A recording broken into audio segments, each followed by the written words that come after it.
Welcome to the Early Wedge Best Bet Show. I am your host, Eric Cohen. Glad to have you here. Hey, the PGA Championship is over, but we had a pretty darn good week. I know Sobel and Patrick were out, but Matt Every comes in, starts talking up Harris English. He goes from 30-something to tied for second on the final day, cashes that top five at 25-1. But Sia, the big winner, hits without the Scotty Rory market. Harris English gets a share at 110-1. Way to go, Sia. Great job with that. You are the face of the Early Edge brand. You are also, a guy that's hit a lot of money, made a lot of money for people this year. So congratulations. A guy that has also made a lot of money for people that we didn't get a chance to properly congratulate on the show last week is Jason Sobel, who hit Ryan Fox a couple weeks ago at Myrtle Beach. We talked about it last Thursday. But yeah, go ahead, Sobel. You want to? All right, not to interrupt. So I interviewed Ryan Fox after the first round, and as we're starting the interview, I said, "Hey, by the way, I don't like to brag, but I picked you last week." He's like, "Oh," he's like, "Nice. Did you have a little money on that?" And I'm like, "You obviously don't know me very well." "Yes, I actually did." And he goes, "Oh, what'd you have on that?" And I said, "I got you at 40." And he's like, "Oh, that's nice." I go, "Yeah, I owe you a beer." And he goes, "Trust me, I made enough. I can get them for myself. I'll get you one." He was very cool about it. And that's why you have to bet your picks. A guy that we are glad to welcome back. We haven't had him on for, a couple weeks. It's nice to see you again. The great Patrick McDonald back from Charlotte.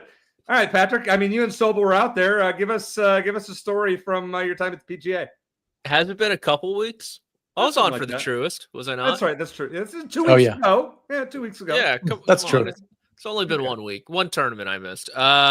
Story from Charlotte. Not really. It's Charlotte. It's a pretty down the middle type of city. Don't want to get in trouble like other golf media types. But yeah, good week. Good major championship. Only 4 year. Happy to have been there. Privileged to have been there. Very humbled to be there, and happy to be back with you guys. Though. Sobel, what do you think of the way the course played out as a major? As a host of a major, did you like it or not so much? I liked it. I think that all the backlash against Quail Hollow makes me like it a little bit more. I want to defend Quail Hollow a little bit just because everyone was bashing it from all angles. It's fine.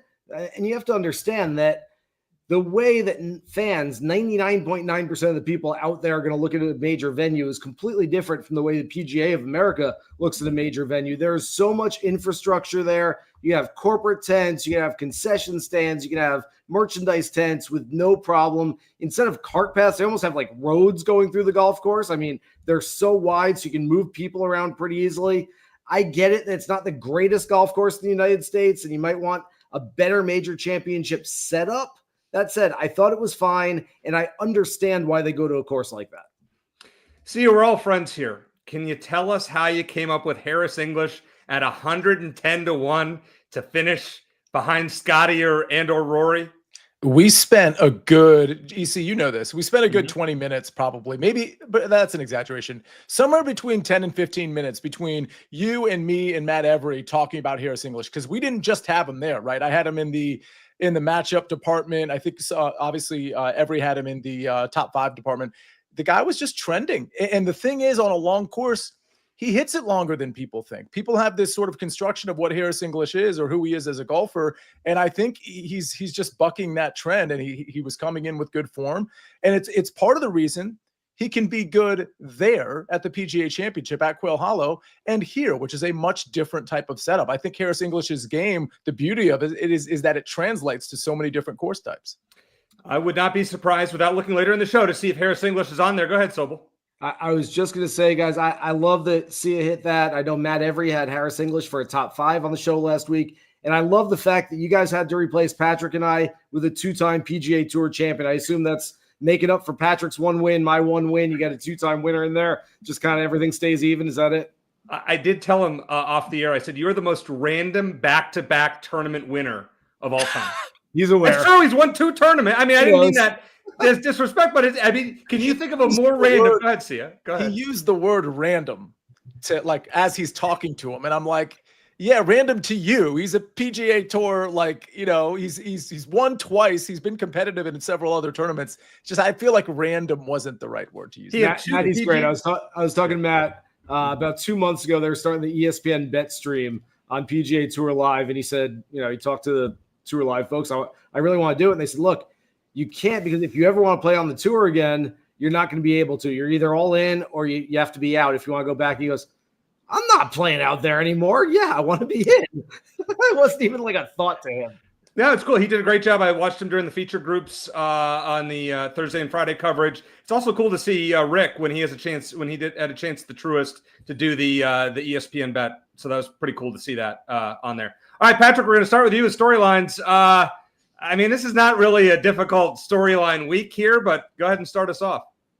Yeah, so I think the one maybe thing that you could go against Scottie Scheffler is, he just won the PGA Championship. He must be drained emotionally. But let's just look at his record last year after major championships in general. Mm-hmm. He wins the Masters. Next week, he wins the RBC Heritage. He gets arrested at the PGA Championship, which is arguably more draining than his win last week. And he finishes runner-up at Colonial this week. U.S. Open, he hates the golf course. He's mad the entire time. Next week, he wins at the Travelers Championship. After the Open, where he contended, granted, it was not the very next week, but a week after that, he won the Olympic gold medal. So we've got a guy who has won 11 out of his last 26 events. He has 3 straight podium finishes here, and there's no room for an emotional letdown, most likely. So good luck. Wow. Those are some stats. And that's why my storyline, I'll just jump in here and say, is there value on Scottie Scheffler at plus 250 to win this golf tournament? After what Patrick just said, yeah, I think there might be. And we'll have some parlays for you later in the show. There's your tease. All right, Sobel, your storyline. We know you don't like without markets. We don't see you, make those picks as much as Sia and I like to. But this week may be different. This week is definitely different. If I'm ever going to buck the trend of staying against the without markets, this is the week to do it. I mean, just swallow your pride. I take pride in, if I'm going to pick a winner outright, I want to pick them to beat everybody. Come on, I want to get the real win. But this week, look, Scottie is prime, like Patrick just said. And I make the comparison from the Masters last year right to the RBC Heritage, which there's not too many correlations between Augusta National and Harbor Town, but it's almost like one of those SAT analogies, because Augusta National is to Harbor Town as Quail Hollow is to Colonial. And there's, at least that comparison to be made. I want to stay as far away from Scottie as I can get this week. I never did that well on the SAT in terms of analogies. My math score was better, so I'll stick with you on that. Sia, I mean, you and I, the without markets, Scottie, I mean, add to it. I just, this is one of those things where you never want to be in the without market, because you want to be able, and Jason spoke to it a couple of weeks back, where it's like, when you hit your outright, you want to hit your outright. You don't want to have that parenthetical in there that you were afraid of somebody. But we all should be afraid of Scottie Scheffler. And if you're one of those people that's like, I'm just never going to bet the without market because the math's not on your side, have the last couple of tournaments with Scottie Scheffler worked out for you. Not only is he winning those tournaments, but it's like an absolute blowout down the stretch. So whatever ticket you had that you thought might have had chance in the Scottie Scheffler market, it was completely blown away. And I prefer in a tournament like this, where he's been third or better over the last 3 years. And by the way, in a tournament like last week and in a tournament like 4 weeks ago, same thing. I prefer to take this huge favorite out of it at plus 250. Give me the without market all day here. Here's why I disagree with you, Sia. I mean, if I don't care if I hit an outright ticket, if it's 40-1, if it's in the regular market or the without market, a 40-1 is a 40-1. And in the without market, you can hit both. You can hit, if you bet the regular, so if you bet Scottie in a parlay, you can hit that, and then you can hit, so I'll take, for me, I know you hit a lot more outrights than I do, but I'll take any win I can get when it's a big number. Hey, Patrick, I want to ask you this about Scottie. When Jon Rahm tied him on the back nine on Sunday, did you think there was a chance that Scottie was going to lose this golf tournament? Because I didn't. I did. You said I did not. Oh, you did not. I did not. Yeah, I think it's up in the air. I mean, if Rahm's putt drops on 13, that's a putt that probably drops 9 times out of 10. Could have been different. But, yeah, I think it was definitely in question. Sobel, what did you think of that? To me, I was like, Scottie has the 2 easiest holes in the back nine still ahead. They both have to play the Green Mile. Scottie should birdie at least one of those 2 and should win, right? Like, I wasn't concerned at all if I had a Scottie ticket, which I did not, but still. So I walked the front nine with Scottie, so I'm not watching Jon Rahm play. He's a couple of groups ahead. Just watching Scottie, I'm like, it's a little loose. His misses are all left. and he can't quite figure it out. He looks a little frustrated right now. And I walked into the media center, and 5 minutes later, Jon Rahm is tied for the lead. And I'm thinking, yeah, Jon Rahm can absolutely do this. If it was Davis Riley, if it was JT Poston, I'm like, all right, I'm pretty sure Scotty can hold him off for the back nine. But Jon Rahm's a two-time major champion, and when he's got a full head of steam, you got to watch out. So, yeah, I definitely thought it was in doubt at that point, sure. Before we move along, I just want to say that the other month I was trying to bet Jon Rahm at the Masters, and I accidentally put in the ticket for the PGA Championship, and I X'd out of it. I cashed out. I had the parlay. I cashed out the rest of the parlay. Like, Jon Rahm has no chance to win at Quail Hollow, where his history is not that good. Let me tell you, I was rooting against him on the back nine for that reason, because that would have been a painful, stupid mistake by me. All right, let's move on to first-round leaders. Patrick, I actually think your first-round leader here is a player that I'm going to bet outright, but tell us about Daniel Berger. Big dog. Okay. Daniel Berger's been unbelievable. Really climbing inside the top 30 in the world a year after being outside the top 600. Every week, it seems like his iron play is taking a step in the right direction. Finally finished outside the top 30 last week at Quail Hollow. I think that was the first time since January that he did that. Just a real nice run of form. Like I mentioned, I think Scotty Scheffler is probably going to win this golf tournament. So if I'm trying to get a big payday, it's going to be on Thursday. And Berger's a guy who has won at this golf course. He's super accurate. The iron play is great. Just needs to putt well. These greens are pretty flat and pretty straightforward. So I'm hoping that happens, and he can cash in at 40-1. Well, he did that. Was that the Cognizant where he was tied for first round lead and then he choked on Sunday, and I still won't forgive him for it? That's the only thing you remember about this guy. Yeah, it is. It is, and I still bet him every week. He should be on the do not bet list, and I can't help myself.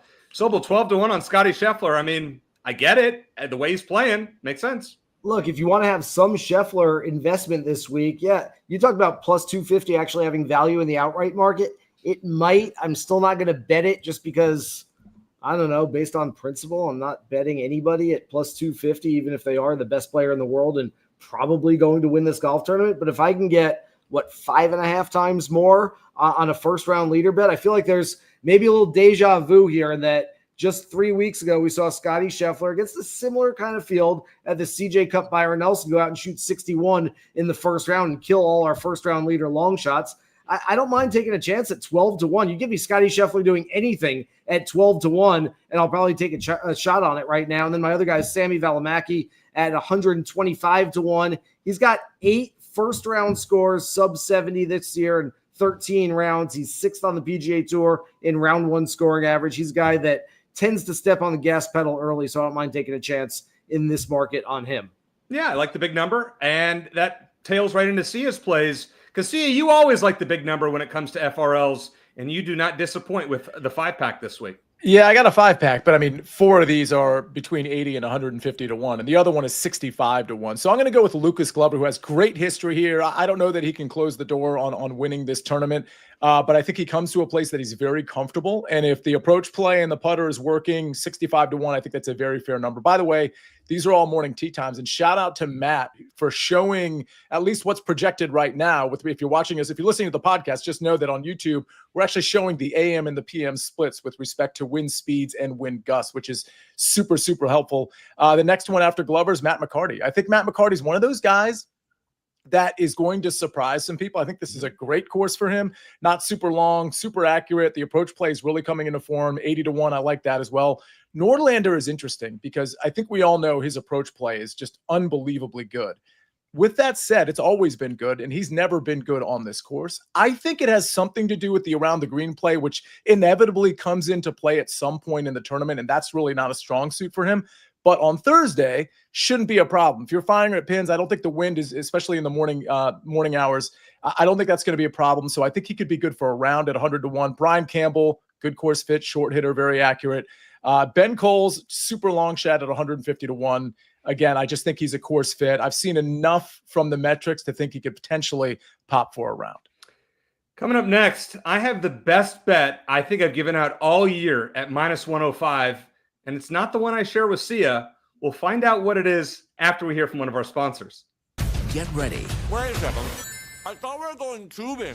All 3 Sonic the Hedgehog movies and Knuckles are now streaming on Paramount+. And everyone loves it. Every adventure Just try to keep up. Every face-off. This ends now. And every moment that will have you saying, Where have you been? My entire life! It's showtime! all 3 Sonic the Hedgehog movies and the entire Sonic universe are now streaming on Paramount+. All right, Patrick, be honest with us here. There's a tournament in Texas. We have to bet Jordan Spieth somehow in some way, right? Yeah, I got a bet on him. Let's get right into matchups. You're thinking at even money against Hideki? I mean, it's some pretty good value. It's a good way to play Spieth this week. Yeah, I've been I think Spieth is close. He's had parts of his game. We've talked about this a ton. He's had parts of his game at various points throughout the season, never really all together. The PGA Championship, obviously disappointing. Really, the first round and the finish there undid him. Had a nice second round, missed the cut by 1.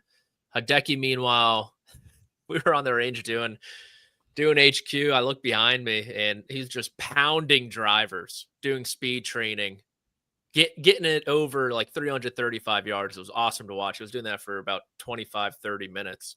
But the driver's not great for Hideki right now. He hasn't played this course a ton. I think it's his first time since 2014, which was his debut.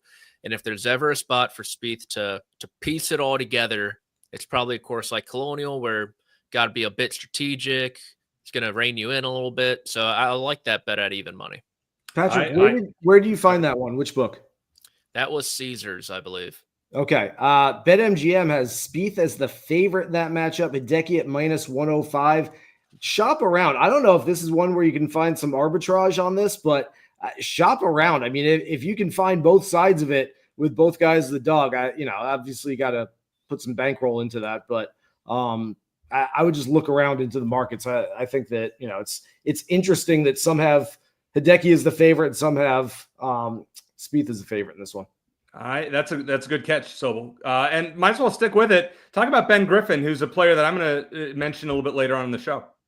Yeah, just playing really good golf right now. He's a really good course fit. Got that win, of course, at the Zurich Classic, which I like fading guys after their first win. Just kind of you take a big exhale, but that wasn't really. That was sort of like, okay, I got the money, I got the points, I got the exemption, but I still haven't done it on my own. Of course, he was playing with Andrew Novak that week. So I like Ben Griffin still moving forward. And McIntyre is just not a great course fit for this one. I like him on longer golf courses, on linksy type golf courses. I just don't think McIntyre is a guy that I want to target in this market at all. So I like Griffin at that number. And then top Swede is essentially just a matchup bet. It's Henrik Norlander, who Sia talked about already. The ball striking's been fantastic. He should fit this golf course. Jesper Svensson's a bomber. We don't need bombers on this golf course. I don't see a whole lot from Jesper that really fits this golf course at all. -135, so you're laying some juice there, but I think Norlander should handle him pretty easily. Yeah, Norlander's a good one. I put him in my Longshots article on SportsLine this week. I don't know if he's worth 100 to 1 outright, maybe in the without Scheffler market, but you guys like him, so I'm going to take a renewed interest after this show. As I always say, it's kind of feels good when I agree with Sia on some of these matchups and top nationality props. And we have synergy yet again in the top African market, Sia. Yeah, I love it. Christian Bezuidenhout. I also gave this out on the early edge. EC, I love when we're on the same page. And I don't want to jinx it, but usually when we're on the same page in a nationality bet in particular, it usually hits. I really like this one. What's troubling to some degree is that yesterday when this market opened, like I'm talking yesterday morning, it was +120. So we've definitely lost like the best number, but there's a reason why, like usually in nationality props, especially with a guy like Christian Bezuidenhout, you're not going to see the number move that much. I think this really speaks to how good of a play this is. He's got to go up against Eric Van Rooyen, Aldrich Potgieter, and David Frost. David Frost is not really in contention here. He's +2,200 to win this particular nationality play.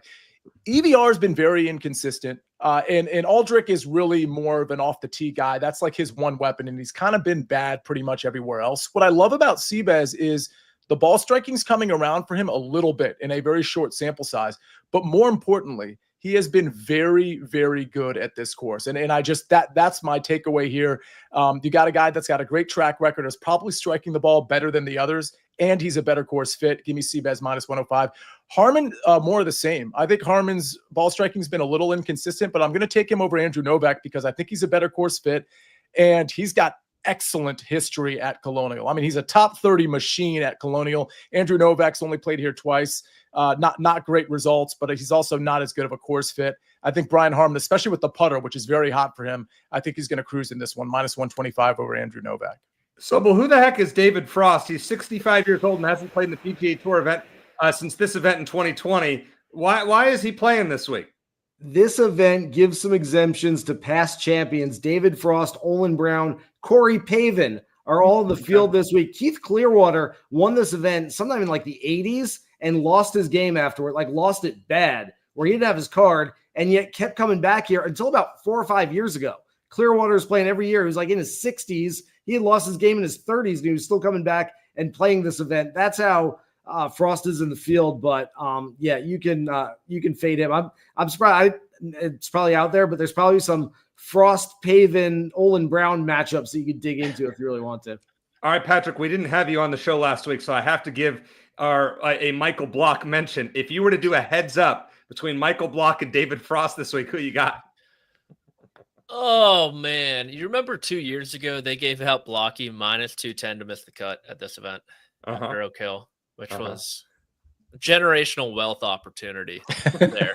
Like truly, it's not even being offered this time around, which is a shame. I'd bet it at any number, but man, that's a tough one. I'll go with Blocky. He had his moments last week. Sia, does that mean you're going to put Block? Could we get a Block or David Frost DFS reference, or is that off the table here? Yeah, it's off the table. There are some, if you watch the Monday DFS show, it was just me and Mike on that one. There are some 6K guys that are attractive, even down in like 6,200, 6,400 range, but neither Frost nor Michael Block are among those opportunities. So the question is, will Michael Block have enough of a following this week? Because he plays better, apparently, when there are people watching him. You can just see, if you're watching the YouTube, Sobel's reaction to that. So we'll just let that one be. Blocky, get back to my talking, Blocky. Just go. You guys weren't here last week. I had to get a Michael Block reference in here. Rory McIlroy won't talk to us, and Michael Block won't stop. Can't argue with that. Top African, Bezaden Hoot. So Eric Van Rooyen's over 3 as far as making the cut here. Aldrich Potgieter has missed 6 of his last 7 cuts. And then Frost, we talked about. So it's kind of like by default, you're getting a -105. So I'll take that. And then I think this is the best bet I've given out all year. The big guns are going to win this event. We get Scotty Scheffler. You get Jordan Spieth, who Patrick talked up. Matsuyama, just in case, maybe he pops. Tommy Fleetwood's not winning. You can just cross him off. Daniel Berger, who I really like. Maverick McNeely, who I really like. And Bob McIntyre. That's good enough for 105. I would have played this at -250. And they're giving us -105. I'm serious. This is a gift. Go ahead. Can you throw back Fleetwood and get to like +110? Can we throw back Fleetwood is a really good question. I would take this without Fleetwood, without Matsuyama. I'd still take it at -105. Can I say this? Let me say this. If Scheffler doesn't win the tournament, I don't have a lot of confidence. Like, I understand, like, people like Berger, and I understand why. I'm not even criticizing it. And I could see Mav McNeely popping. But if I were to be able to handpick Scheffler with 1, 2, 3, 4, 5, 6 other guys, maybe only Berger would make that list. I'd be going to JT Poston. I'd be going to Harris English. So I think what's tricky about this is that it's actually the second or maybe the third tier that is probably a better, in my opinion, even Aaron Rye is a good example of that too, that you could supplant for these big names that I don't think are going to win this tournament. 5 of the last 6 winners here, 50-1 or bigger. The only one who wasn't was Sam Burns. He was 30-1. So, I mean, there's some history here that's not always the favorites. I'm still taking my chance at -105. All right, Patrick, this is a bonus question for you to make the cut. And I want to thank Joseph in the chat for bringing this one up. Here are the bottom 5 to make the cut in their odds. Which would you bet on if you could? Michael Block +360, Corey Pavin +400, Olin Brown +400, or David Frost +500. If you had money and you could just bet one of them, a risk-free bet, no sweat bet, you had to bet one of them, who would you take of those 5? Give me my boy, Corey Pavin. Okay. So how about you? How about you? Blocky all day. I'm about to look up Corey Pavin's Champions Tour. Corey Pavin right now. T19 in March at the Hogue Classic, Newport Beach. There you go. This is why you watch this show. He hasn't missed a cut on the Champions Tour all They year. don't have cuts. Don't tell people that, Sobel. This is why you watch this show. You get smarter with golf. and find out that there are no cuts on the Champions Tour, which I actually didn't know. So I also didn't know that. Can I just say something too real quick? Because you're giving a shout out to the chat. Zach Kasinski asking if we're throwing shade on bombers like Svensson and Potgieter because of their spotty iron game. So I'm not necessarily throwing shade on all bombers because I think bombers could be okay here. But as far as Aldrich is concerned, he's been bad everywhere except for off the tee. Like the short game is really bad too. Jesper's been a little bit different. His short game's been okay, but his approach play has been pretty bad. So, I mean, there's definitely reasons. And this is all the more reason I like EC, this top African, and on some books, it might be top South African bet, because I really think EVR is the only one that can contend. And his play lately, his play on this course hasn't measured up at all. Yeah, go ahead, Sobel. Yeah. It's not that we don't like bombers. I mean, long and straight works on every golf course in the world. That said, most of the bombers hit it long and fairly crooked. This is a tight golf course. You hit it crooked here, you're going to be in trouble. And so that's the reason to fade those guys.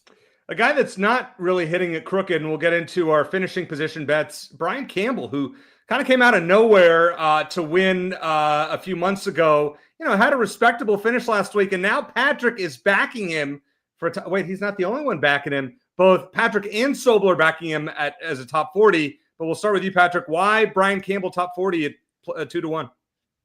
Been playing good enough golf on big ballparks. Made the cut at Augusta. Made a cut last week there at Quail Hollow. One of the only handful to make the cut so far in every single major championship this season. I think there was actually 30 of them. But those are horrible golf courses for him, despite winning the Mexico Open, which was very long. And now we get him on a golf course where his accuracy can reign supreme and his iron play and putting has been terrific. So 2-1 for top 40.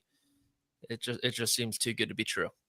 Seems too good to be true. Would you agree with that, Sobel? You good with Brian Campbell top 40? I really like it. Look, I would have taken action on me never mentioning Brian Campbell's name after he won the Mexico Open ever again for the rest of the year. And yet he's played some surprisingly good golf. The iron play has been very good. The putter's been decent enough. Look, it's just that the courses they play are too long for him. He's got to be absolutely perfect like he was at the Mexico Open, or get a whole lot of luck like he did in the playoff at the Mexico Open.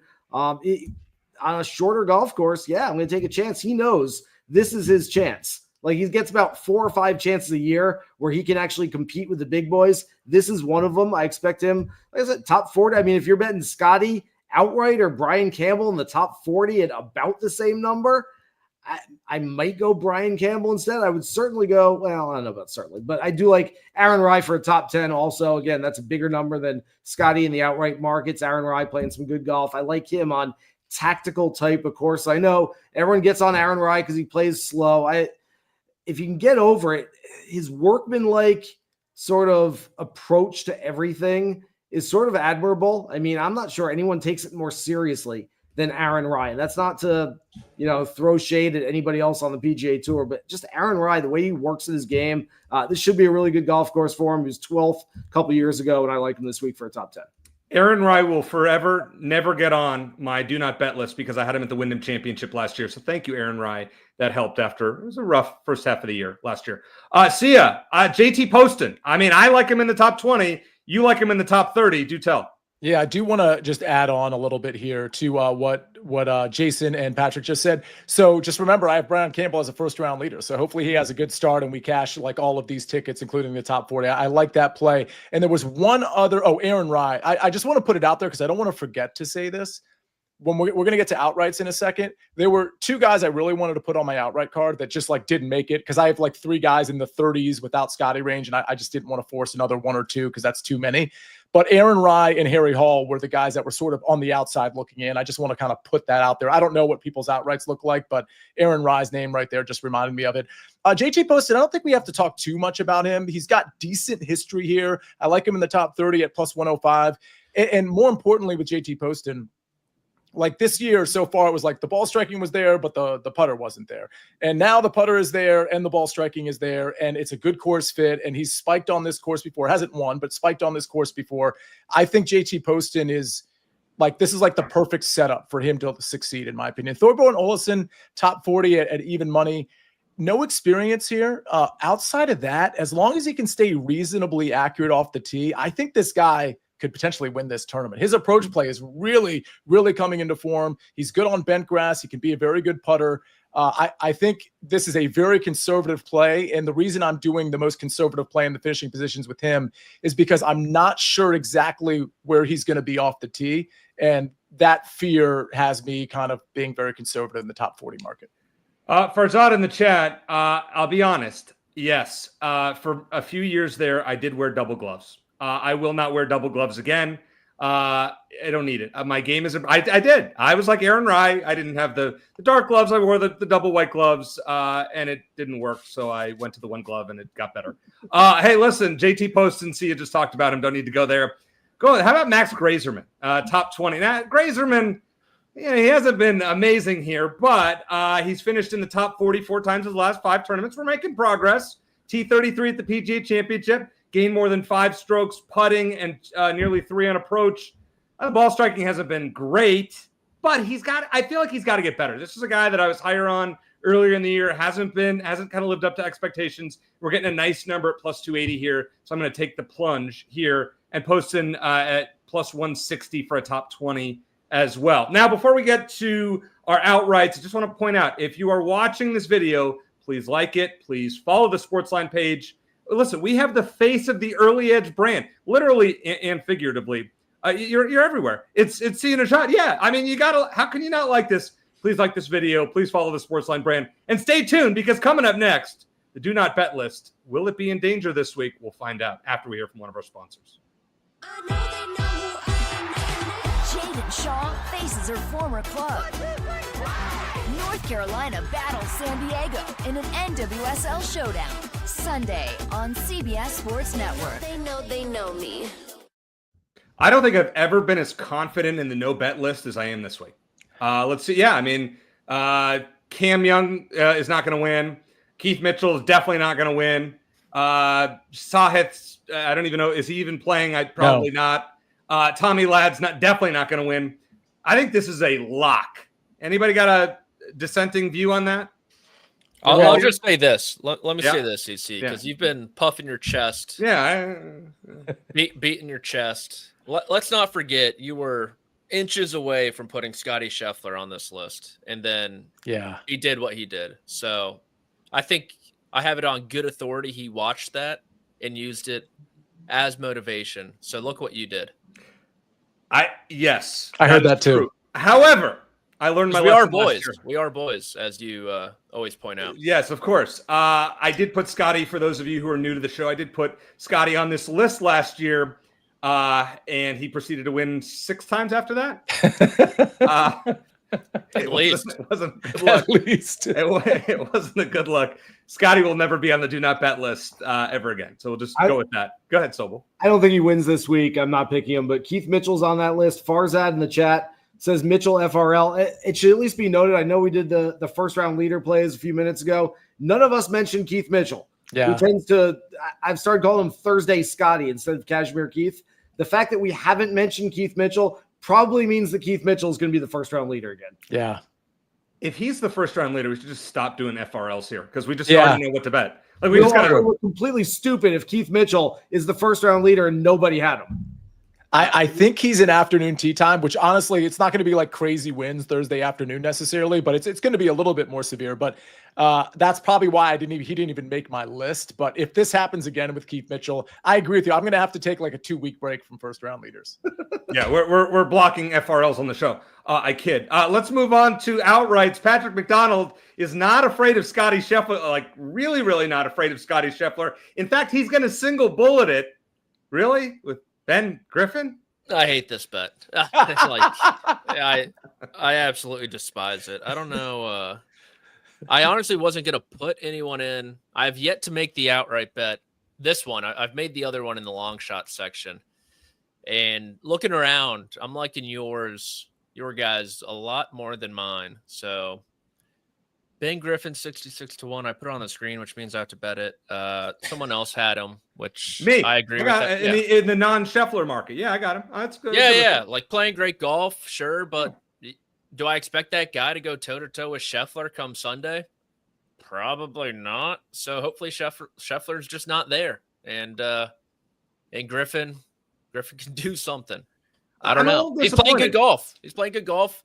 I expect him to win one of these Gen Pop events eventually by himself, and could be this week. I'm a Probably little not. disappointed in you, though. Your boy Davis Riley is the defending champion here at 50 or 60 to 1. The block is way too hot. The block is way too hot on my guy D Riley. We were first to market on that, which is awesome, and I'm selling after that PGA Championship performance. We're selling at the top of the market. Fair enough. Yeah. I know some people are selling on him as well for making that putt on 17, which cost a lot of people money as far as the split with Harris English and Bryson in second place. That was painful for some. He made a decent sized putt on 18 too. It wasn't short. It was 8 feet or something. He did the reverse John Rahm basically. Sobel, you're going with some bombs here. I mean, Eric Cole, Tom Hoge, 80 to 1, 90 to 1. Do tell.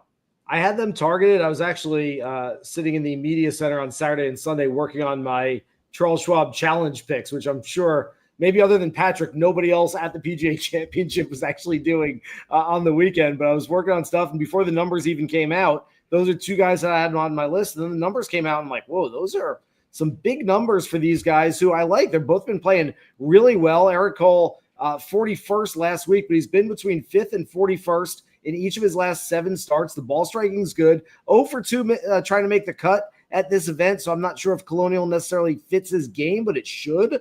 And so at this number, I love taking a shot on Cole to get his first PGA Tour win, or maybe just a runner-up behind Scotty Scheffler, who wins by 17. Tom Hoge's been playing some really nice golf, and he's been putting well. The iron play is always really good from Hoge. Been putting well, 17th of this tournament last year. He's an SMU guy, so he knows Colonial really well. Another guy that, look, if the putter gets lukewarm, doesn't have to get hot, Tom Hoge can go out and win this golf tournament, or again, come in way behind Scotty and just beat everybody else. Sia, if it ain't broke, don't fix it is the old adage, and you feel that way about Harris English. Same thing with the roulette wheel, right? You hit 32, red 32, and you don't take the money off. You add money around it, but you don't take the money off. That's what I'm doing with Harris English. And frankly, even if he didn't perform super well last week, I'd be on him this week as well. I like he's spiked here at Colonial before. The approach play has been really good. I think the putting's going to be great. The short game, which probably comes into play, I think is going to be just fine for all 3 of these guys, particularly the top 2. That next one is JT Poston. These are all in the without market. So Harris English, 30 to 1, JT Poston, 33 to 1. Again, we already talked about Poston, so I don't think I need to go too far there. And then Thorbjorn Olesen. By the way, BetMGM has the best number on him in the without market at 66 to 1. I think other places like DraftKings have it at like 55 to 1. I'm happy to get this number. I think this guy, if you look at his metrics and you just didn't know what name was associated with it, you'd be like, all right, this guy is fit to win a tournament like this. And I think that's absolutely true. Happy to go in at 66. And honestly, I'd be happy to go in at 55 as well in the without market.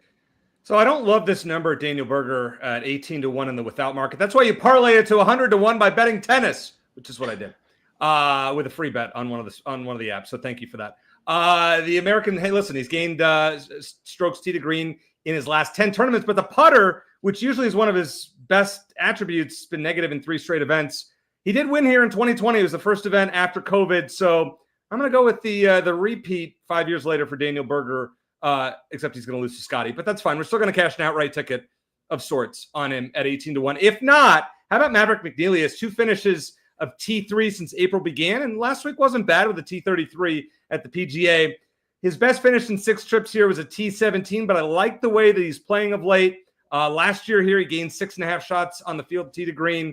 He's gained 25 strokes tee to green combined in his last 6 events. That's a good sign, and I got him at like 200 to 1 with the tennis bets today. So if Maverick McNeely wins, we're going to do a party. If he finishes second behind Scotty Scheffler, we're doing a party on the show next week. Literally, I'll bring the champagne or whatever we need to do. Party hats, I'll mail them out to you guys.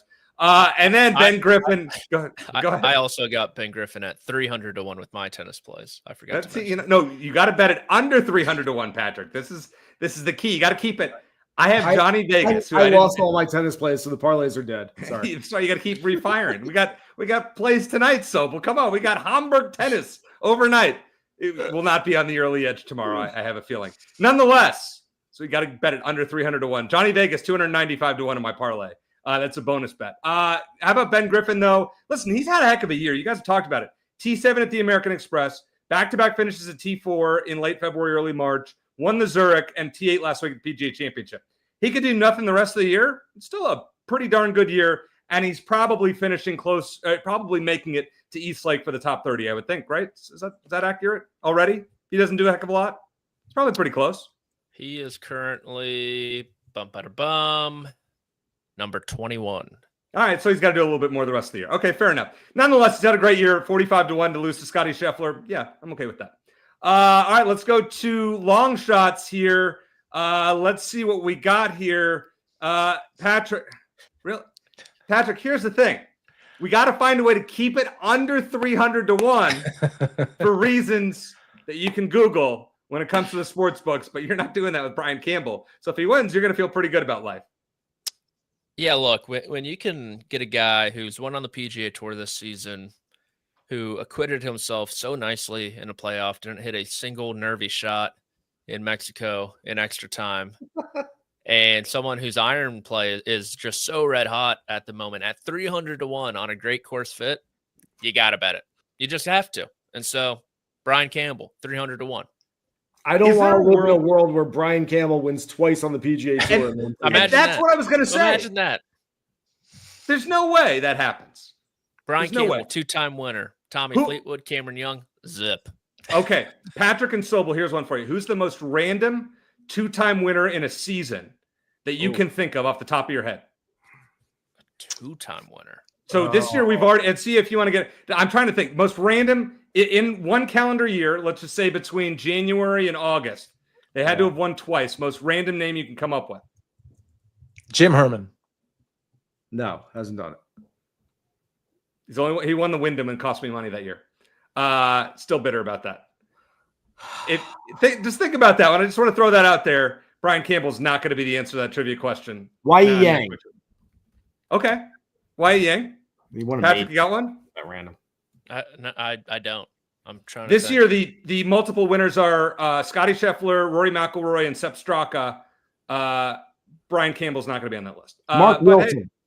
Mark Wilson, that's a good one. Yeah, okay. Sobel, tell us about Andrew Putnam. Andrew Putnam pops in a whole lot of categories. He just hits it nowhere. He's like Brian Campbell, except he does everything a little bit better. Andrew Putnam has only won once on the PGA Tour, the Barracuda back in 2018. That kind of surprised me. As of last year, he was still getting into all the signature events, and he's one of the guys I kept looking up. I'm like, how is he getting into all these events with all the big name players? And just wasn't really moving up, wasn't moving down, just kind of does his thing. But if you look at the stats across the board, I've got him here on Putnam.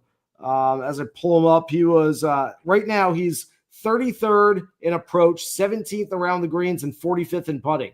That's a really good profile. Really, the one drawback is he hits it absolutely nowhere. Doesn't matter as much on this golf course. He doesn't have a great record here, but it's a big number on Putnam, who I think has a little bit of win equity, or at least runner-up equity this week. And then I've got a parlay on, first of all, these all might be the same person. I've never seen Ben Griffin, Max Grazerman, Ryan Gerard, Alex Smalley, and Jacob Brinkman all in the same place. I don't think there's just one person, but there might be like only three people. They rotate in and out as these guys because they're all, to me, kind of the same. But these are the guys where they're the glue guys. You know, they're the guys, if this is a football team, like they're the guys doing the dirty work in the trenches that no one really talks about. But, man, they're at the end of the year, they should be Pro Bowlers.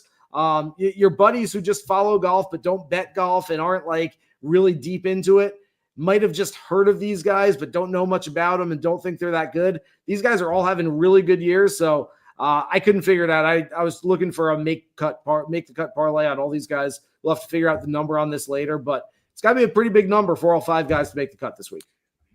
If you want to throw Michael Block in there, you might get 100-1 on that parlay. But I just want to throw that. I want to mention that. Sia, you're going with Rio here, 80-1, and Valimaki in the without market. Yeah, I mean, these long shots, I'm not quite as confident as I was with Harris English and JJ Spawn in that without market last week. But Hisatsune's metrics don't really sing to me, but he does feel like a good course fit. And I like how he's played. I mean, just forgetting about the metrics for a second, he's kind of been in the conversation here and there. And I think in a tournament like this, if Scotty stumbles, he could be one of those guys down the stretch. Sami Valimaki, same thing. Talk about a guy who can get hot with the approach play and hot with the putter. I mean, he's that guy. At 150-1, I'm willing to put literally a few bucks on it. A few bucks. I'm going to put a few bucks on both of these, Sia, because I want to hit Scotty Scheffler somehow. Here's a parlay. Scotty to win, Maverick McNeely top 10, Daniel Berger top 20, Harris English top 20, 62-1. What could go wrong there? And just in case that one does go awry somehow, we've got Scotty Scheffler to win, Michael Thorbjornsen, who had a respectable showing last week, to finish in the top 20, and Johnny Vegas, who on last Thursday's recap show, Sobel, you said you saw his coach, and his coach was telling you how good his swing looked. And Sia, he was in the final 10 pairings. He was on Sunday. He hung in. I think he finished right around the top 10. Was he T8, something like that? He hung in there. I say top 20 this week. So Scheffler to win, Thorbjornsen top 20, Vegas top 20, 63.4-1. Sounds good to me. That way we hit that. We hit Scotty somehow. We hit our without Scotty's, and Patrick finishes third with Brian Campbell, and it's a shame. EC, real quick, because I know we're going to get to OAD in a second. I want to give a shout out to Joseph Hoover in the chat, John in the chat, who appears to have hit the Bryson without and English without from our shows last week. Alex Jones has a funny comment. He says, there aren't enough trees lining the fairways on this course for Campbell to win, which is actually pretty funny. And here's the reason I really interrupted EC. Because now you've become the jinx to other people's OAD picks. Mitchell Smith says, please, please, please don't let EC jinx my OAD pick. Mitchell, you want to show us who you have in the chat before we put this on the screen here? I don't think I will jinx you this week because I mean my picks stink. We all went. 3 of us had Rory McIlroy last week. Producer Matt, let's see how we all did here. Look at Sia, 10th overall. Had Bryson last week. But Sal 509, see, he's got you by $2.5 million. Yeah. We need you this week to step up big here and catch Sal 509. Great job there. The rest of us way back. So I'm going. Mitchell has Harris English. All right, let's see what we have here. Will I jinx you? No, but Sia will. Sia, go ahead. Tell us. Well, you're in good company, at least for now. I like Harris English again. I would have, even if he didn't finish second for us last week, he would have been one of the guys I would have been choosing from. I think he's just coming in with really good form. And oh, by the way, in his interview after the 4th round, just last week, it really felt like, even though he had that 6 under round, he played really well the entire tournament. It really felt like he thought he left some on the table. Maybe not on Sunday, but just in general, which of course is true because I think he had some problems with the putter earlier in that tournament. But my point in saying all that is I think Harris English, he didn't look like he was happy with his second place finish. And I think he's got something to prove this week as well. Congrats to Mitchell. He's 27th in our splash pool for the early wedge. So wow, you won't gain on Sia this week because you guys both have Harris English. Yeah. But good for you. I will do my best the rest of the year to not pick the same player that you will. Sobel, you and Patrick, Aaron Rye, any thoughts on that? Yeah, my thought is I'm putting it in right now or else I'll forget. That's what kills me on this one and dones. At some point, I'm going to forget to put in picks, and I'm not good enough during the whole season to forget to put in a few picks and still be up there at all. So Aaron Rye has been locked in. Look, maybe a little bit more of a floor play than a ceiling play, but I think he's a good course fit. He's got some win equity this week, and I'm going to take a shot on him. Patrick, have you ever worn 2 gloves playing a round of golf? Rain gloves. I have. Okay. Okay. Here's a quick question. Was I one of the guys to have Rory McIlroy last week? Yes, you were.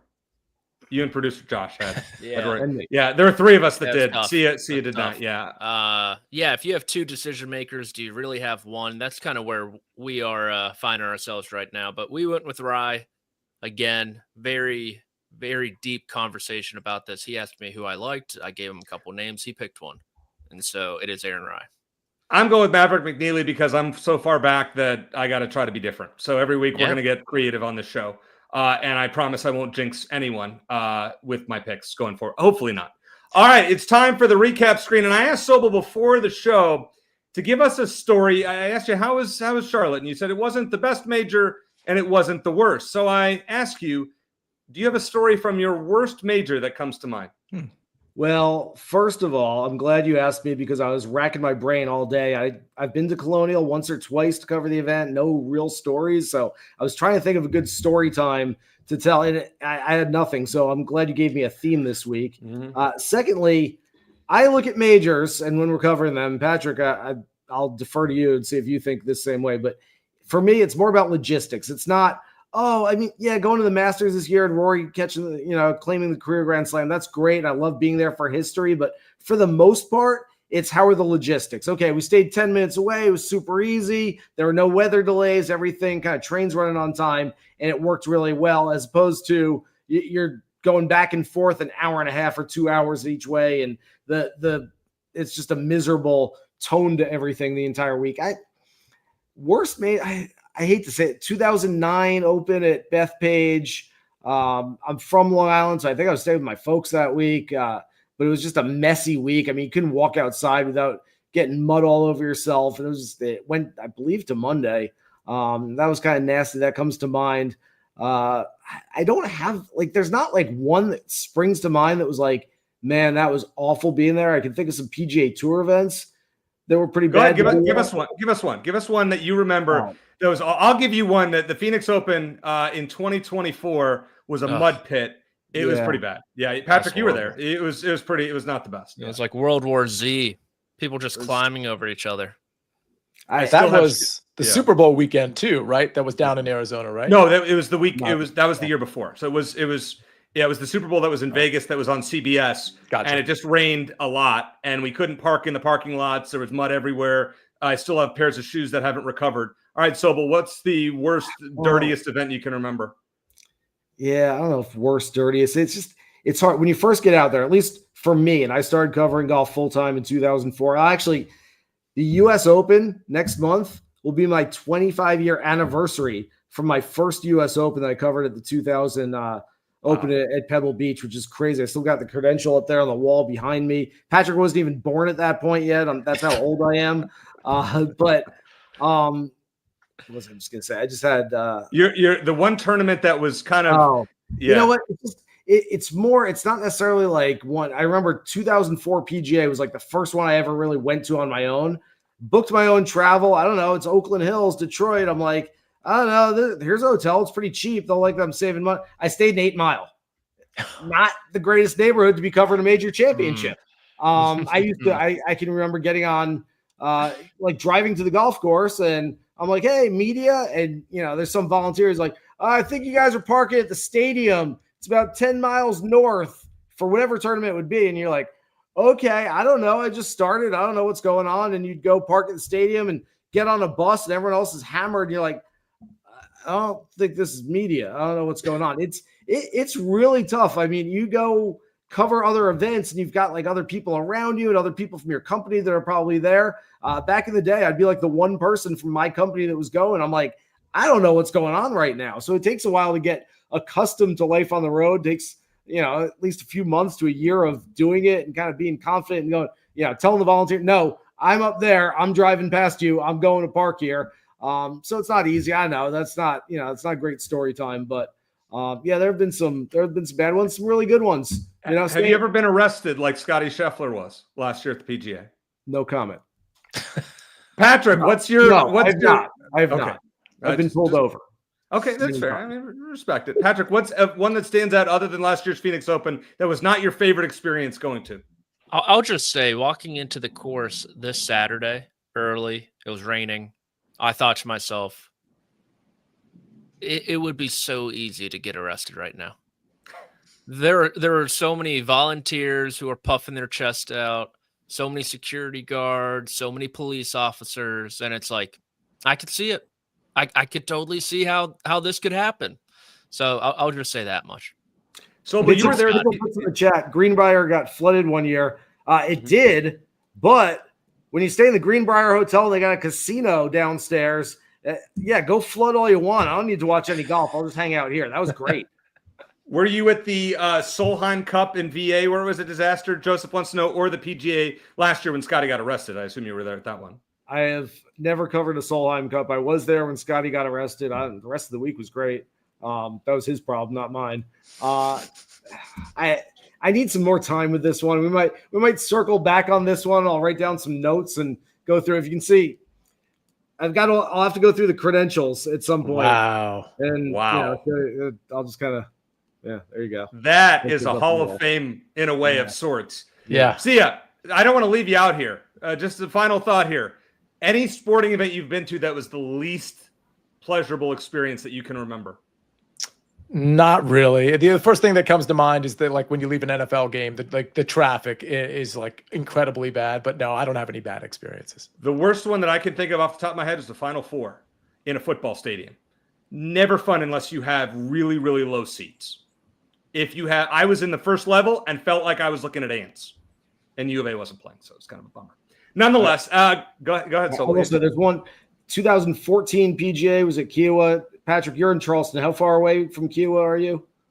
Like 40, 45. Okay. With major championship traffic, you probably double that. That's where the media hotel was. The entire media contingent was bitching and complaining the entire week about how awful it was. I mean, guys are just like trying to get on the bus and do their work on the bus just to, like, save a little bit of time. I was with Golf Channel at the time. We rented a house 2 minutes away and, like, walked to the golf course, and everyone's grousing about it. We're just like, yeah, it's terrible. Really feel for it. We have so much fun on this show. We talk bets. We talk other things. That's why you watch us. We always appreciate it. So I want to thank producer Matt. He does a great job behind the scenes. For Jason Sobel, Sia Nejad, and Patrick McDonald, I am Eric Cohen. As I always like to say, let's hit it big. Good luck.